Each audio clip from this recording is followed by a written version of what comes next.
Nkugaruka mu kutera akaruru ako kutorana orakwate bendera ahabwe kibine cha NRM omu karuru akachairman w'entebe ya katano ahawa district ya Kikuube okwabaherizoba abebyo kwerinda baba bari bingi okurugaho omu ba polisi aba UPDF ahamwe na nabandi bona barebwaho ahamwanya ababa bani badumirwa ori Deputy Regional Police Commander owechange cha Albertine South Titus Byarhanga aba batibwaho omugomboro Ramshanju eza Kikuube ori omuhwezi wa RPC yahabura abantu kandi yabarabura okwetantara okuletaho akavuyo omukutera karuru. Members of the public should remain calm, should observe the law, should be peaceful. Let them go to their polling stations as they are supposed to and vote. Godwin Angalia ori RDC wa Kikuube yahabura abatura okureba ngo baguma bino bucerera ahabo kwebyo kwerinda byababiri by'amani. Abasirikale bona ba UPDF prison ESO bona bajya kuba commanded by police. Deputy RPC nuwali deploying officer.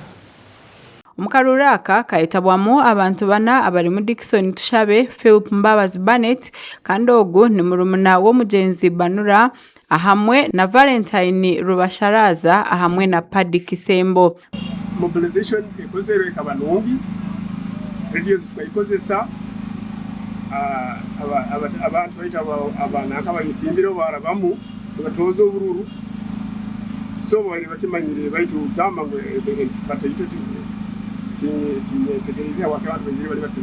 Pasco Musuga ori kuteza karuru omu kibina echa NRM omu district ya Kikuube nagira ngu abantu bace nibo bayejumbira omu karuraka.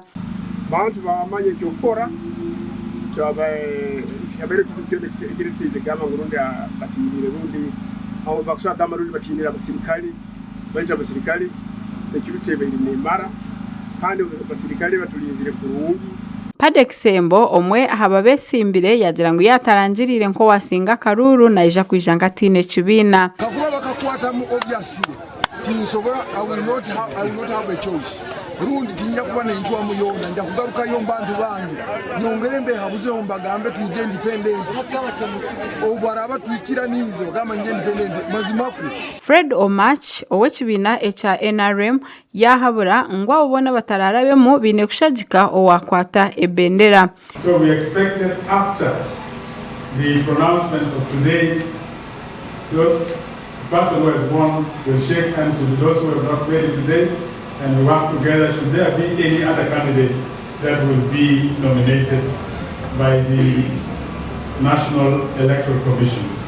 Entebeji ekija kusigara tine muntu bwanyuma yokufa oko wabirari chairman w'entebe ya katano Peter Banura arari owagwire ombutandu ahabiro binabyo kwezi kwa kano mwaka ogu omucharo tyaba mu Kikuube Town Council omu district ya Kikuube gasha kwa gada saba ahawa West.